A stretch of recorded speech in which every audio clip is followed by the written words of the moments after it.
قل هذه سبيلي أدعو إلى الله على بصيرة أنا ومن اتبعني وسبحان الله وما أنا من المشركين.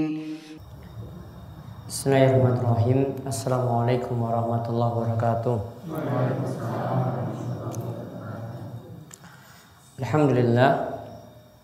Alhamdulillahirabbil alamin. Hamdan katsiran thayyiban barakan fi kama yuhibbu rabbuna wa yardah. Wa asyhadu an la ilaha illallah wahdahu la syarikalah wa asyhadu anna Muhammadan abduhu wa rasuluh. Allahumma salli ala nabiyyina Muhammad wa ala alihi wa man tabi'ahum bi ihsan ila yaumil din. Waalaikumsalam warahmatullahi wabarakatuh. Allahumma anfa'na bima 'allamtana wa 'allimna ma yanfa'una wa zidna ilma. Alhamdulillah, Bapak Ibu-ibu, para jamaah sekalian yang mugi-mugi senantiasa dirahmati dan diberkahi oleh Allah Subhanahu wa taala. Kita bersyukur pada Allah atas nikmat dan karunia yang telah Allah anugerahkan kepada kita sekalian. Kita masih diberi umur panjang, masih terus diberikan kesehatan, masih terus diberikan kesempatan untuk melakukan ibadah. Mugi-mugi dengan kesempatan waktu yang Allah berikan, kita dapat terus memanfaatkannya untuk menambah iman dan ketakwaan kita pada Allah, dan mugi-mugi kita senantiasa diberikan keistiqomahan. Allahumma amin. Salawat dan salam semoga tercurah pada junjungan kita yang besar Nabi Agung Muhammad sallallahu alaihi wasallam, pada para sahabat, para tabi'in, para tabi'ut tabi'in, serta para ulama yang telah memberikan contoh-contoh yang baik kepada kita sekalian. Alhamdulillah, pada kesempatan kali ini kita menjelang memasuki bulan Ramadan. Ada beberapa hal yang penting kita persiapkan untuk memasuki bulan Ramadan nanti. Kali ini kalau akan terangkan tentang 3 hal yang mesti dipersiapkan oleh setiap muslim sebelum memasuki bulan Ramadan nanti. Yang pertama, kita punya kewajiban semua untuk belajar mendalami ibadah-ibadah yang nantinya kita lakukan di bulan Ramadan. Harus ada persiapan ilmu, harus ada pembekalan ilmu terlebih dahulu. Bagaimana cara puasa yang benar, bagaimana menjalani puasa sesuai dengan tuntunan Kanjeng Nabi Sallallahu Alaihi Wasallam, bagaimana mengetahui syarat-syarat puasa, rukun-rukun puasa, sampai pada pembatal-pembatalnya. Ini wajib untuk diketahui sehingga ibadah kita bisa diterima oleh Allah Subhanahu wa taala. Karena ilmu ini sangat penting. Di antara alasan orang itu mesti belajar, mesti tahu cara ibadah yang benar terlebih dahulu sebelum beramal.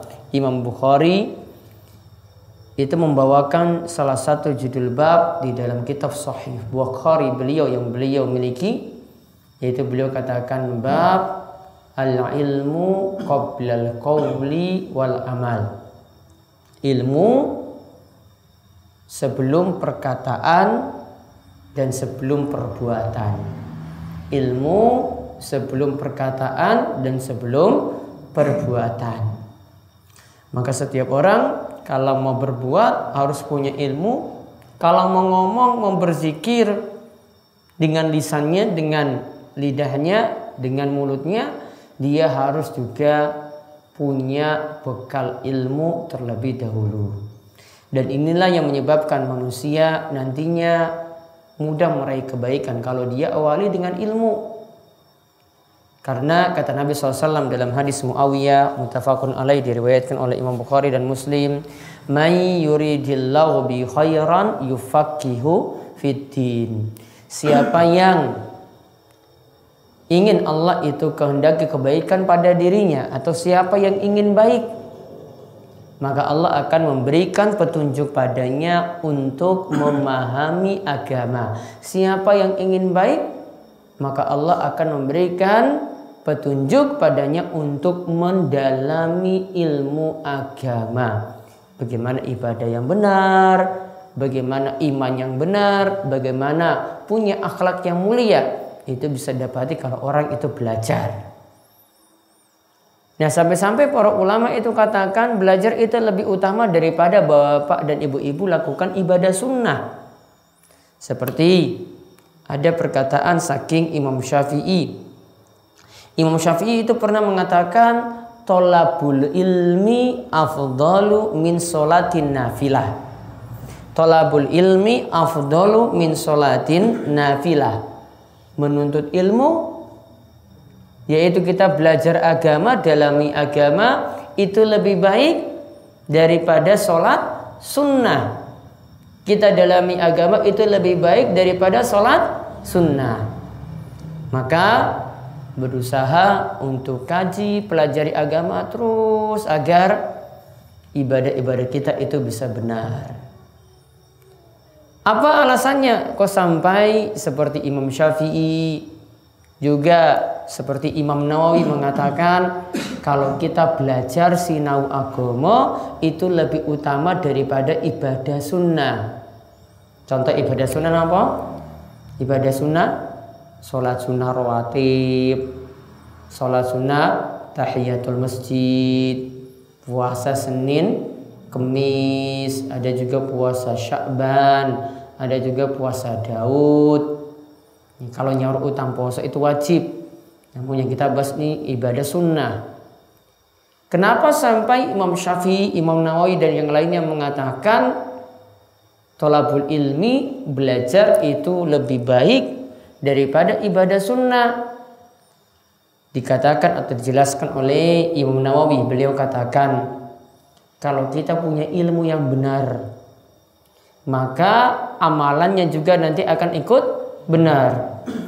Kalau ilmunya benar, ya dia pegang kuat dalil saking Al-Quran, saking hadis, maka amalannya akan benar. Beda kalau orang itu cuma ngamal, terus amalan, terus dia tambah ibadah, terus dia sholat, terus dia nggak akan pernah tahu kalau ibadahnya itu benar. Maka butuh belajar. Juga dikatakan karena kalau orang belajar itu jadi pewaris para nabi. Karena kata Nabi SAW, sesungguhnya para nabi lam yuwarrisu dinaran wala dirhaman. Ya namanya para nabi itu tidak mewariskan dinar, tidak mewariskan dirham. Wa innama yuwarrisul ilma, dan para ulama itu cuma wariskan ilmu. Jadi kalau mereka wariskan ilmu kepada kita, berarti kalau kita ambil, kita mendapatkan keberuntungan yang besar. Sedangkan amalan itu ada dulu, nanti setelah adanya ilmu. Makanya yang diwarisi itu ilmu dulu. Ilmu baru nanti kita memperbanyak ibadah kita itu atas dasar ilmu. Alasan yang lainnya lagi, kalau orang itu duwe ilmu, maka dia akan diikuti oleh orang lain. Kalau orang itu belajar, orang lain itu akan ikuti dia. Ibadahnya bagaimana, sholatnya bagaimana, zikirnya bagaimana, puasanya itu bagaimana, orang lain akan ngikut. Namun kalau orang cuma nambang ibadah, terus bisa jadi ibadah yang dia perbuat itu ibadah yang orang tuntunan, orang lain malah ngikuti yang salah. Ya, maka kalau kita ingin selamat, ya belajar dulu sebelum kita itu mengamalkan ilmu. Di samping itu orang yang punya ilmu kalau meninggal dunia itu punya bekas. Orang lain bisa warisi. Sedangkan kalau orang cuma punya amalan, dia perbanyak sholat sunnah, perbanyak puasa sunnah. Kalau meninggal dunia, itu tidak bisa punya pengaruh pada orang lain. Cuma manfaat untuk dirinya saja, tidak bermanfaat untuk orang lain. Nah, itulah kenapa tadi Imam Syafi'i mengatakan tolabul ilmi afdalu min sholatin nafilah. Menuntut ilmu itu lebih utama daripada sholat sunnah. Nah sekarang maka ilmu-ilmu yang perlu dipelajari nanti sebelum masuk Ramadan. Apa yang dimaksud syarat puasa, apa yang dimaksud rukun, apa yang dimaksud pembatal-pembatal, terus hukumannya seperti apa, itu wajib dipelajari. Makanya wonten pengawasan malam Kamis itu nanti akan dibahas panjang lebar tentang masalah puasa. Kemudian yang kedua, bekal kita lagi selanjutnya selain kita punya ilmu yang harus ada sebelum masuki bulan Ramadan, yang masih punya utang puasa urung disaur, terutama ibu-ibu ya, biasanya duwe utang, tapi kalau sudah sepuh ya orang duwe utang ya, sing biasanya nom sing lagi datang bulan itu setiap tahun pasti punya utang puasa seminggu, maka wajib disaur. Ya, jangan ditunda-tunda terus sampai bulan Ramadan berikut. Kalau orang disaur dapat dosa, karena batasannya sampai Ramadan berikut, maka jangan sampai lewat. Maka ini masih punya waktu. Saat ini tanggal 12 Sya'ban, malam ke-12, besok hari ke-12, masih ada waktu sekitar 2 minggu, itu masih bisa disaur utang puasanya.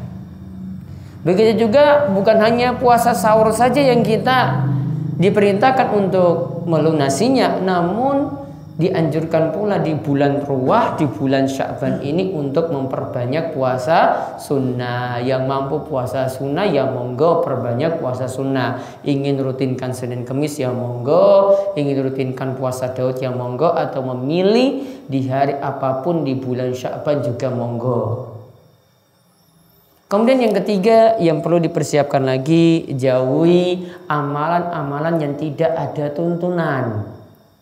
Jauhi amalan-amalan yang tidak ada tuntunan. Baik nanti ketika kita lakoni puasa Ramadan, jauhi amalan-amalan yang tidak ada tuntunan. Begitu juga nanti sholat tarawihnya, sholat witirnya, sholat malamnya, itu jauhi yang tidak ada tuntunan. Kita lakukan sesuai apa yang dituntunkan oleh Nabi kita Muhammad Sallallahu Alaihi Wasallam. Contoh lagi, kalau memasuki bulan Ramadan, ya kalau memasuki bulan Ramadan, biasa masih punya keyakinan harus nyekar terlebih dahulu, ya ziarah kubur, ya ini tidak ada keharusan. Nabi SAW cuma menyatakan zurul kubur fa innaha tuzakkirukumul akhirah. Lakukanlah ziarah kubur, karena ziarah kubur itu lebih mengingatkan pada alam akhirat. Lebih banyak ingat mati, maka seringlah kunjungi kuburan biar enggak nganggap kalau hidupnya itu wah aku ki sesuai ya pengen urip sampai 100 tahun. Enggak, setiap orang itu pasti akan menghadapi yang namanya mati. Kemudian ada lagi keyakinan kalau masuk di bulan Ramadan wajib padusan, keramasan dulu, mandi besar dulu, baru besok menjalani puasa. Enggak, ini juga tidak jadi kewajiban, karena untuk mandi besar tadi, keramas tadi itu ada kalau ada sebab. Contoh ibu-ibu yang masih datang bulan, ketika wes suci darahnya sudah berhenti, ketika ingin puasa besok maka wajib untuk mandi terlebih dahulu. Ya, dia wajib mandi terlebih dahulu, mandi besar. Dari haidnya tadi yang sudah berhenti, dari datang bulannya tadi yang sudah berhenti. Namun kalau tidak ada sebab apa-apa, wes suci, maka tidak ada kewajiban untuk mandi besar ketika memasuki bulan Ramadan. Jadi sekali lagi jangan nganggap wajib harus padusan, harus mandi besar, harus keramas sebelum memasuki bulan Ramadan. Islam tidak mengharuskan yang demikian. Maka mudah-mudahan ini bisa dipahami. Jadi ada 3 bekal penting. Yang pertama, 2 ilmu terlebih dahulu sebelum jalani puasa. Kemudian yang kedua apa? Ya, sing duwe utang puasa segera nyaur utang puasa atau perbanyak puasa sunnah sebagaimana yang dilakukan oleh Kanjeng Nabi Shallallahu Alaihi Wasallam. Beliau banyak puasa sunnah pada bulan Ruwah, pada bulan Sya'ban. Yang ketiga, apalagi tadi ketiga? Jauhi amalan sing ora ana tuntunan. Amalan yang tidak ada tuntunan itu dijauhi, baik ketika di bulan Ramadan atau sebelum masuki bulan Ramadan. Mugi-mugi dengan mengetahui hal ini Allah menerima amalan-amalan kita dan kita semakin semangat untuk menjalankan ibadah siam maupun ibadah yang lainnya di bulan Ramadan, dan mugi-mugi Allah menerima setiap amalan kita sekalian. Allahu a'lam bishawab. Niku mawon yang kula bahas untuk kesempatan malam hari ini. Mugi-mugi manfaat dan mudah-mudahan Allah terus menjaga kita dalam kebaikan dan terus memudahkan kita dalam ibadah, memperjumpakan kita dengan bulan Ramadan, dan setiap amalan kita di bulan Ramadan diterima oleh Allah Subhanahu wa taala. Allahumma amin. Kita tutup kalian doa kafaratul majelis. Monggo. Subhanakallahumma bihamdika asyhadu an la ilaha illa anta astaghfiruka wa atubu ilaik. Assalamualaikum warahmatullahi wabarakatuh.